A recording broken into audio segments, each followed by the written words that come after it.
Now these dinner plates are the last in the series of Johnson Brothers that we're listing. 10-inch diameter.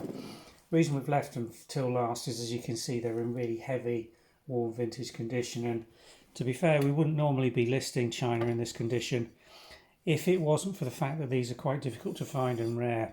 So please be aware, if you are looking at these, of all the pieces in this series, majority of it was pretty well loved and not used heavily, but these have lost almost the entire gilt decoration on the upper aspect of the rims. Plain rims, heavy wear on the plate surface, as you can see if I can get a light reflection on there, lots of knife marks over them. Post-war Johnson Brothers rationing, China marks, W3 was the ration code for these to be priced and sold. 1940s, 1950s.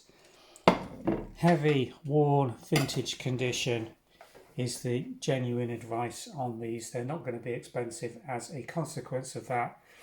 But if they match what you've got, then they may be exactly what you're looking for if you've had some breakages. And they're incredibly difficult to find in any condition, as we've said. If you are a collector of these pieces, Old Chelsea was the series or range that they were produced in, and this is the green ivy leaf decorated pattern within that series. So some of these pre-war would have been marked Old Chelsea. A lot of misunderstanding thinking that is the actual pattern, but Old Chelsea was a series of china that included a multiple variety of different patterns produced by Johnson Brothers. They're available for sale from the Vintage and Antiques website. We'll pop a link below which will take you directly through to the listing. 3 of them going on catalogue, all in identical condition. Can't really differentiate one or another being better than the first. Thanks for watching.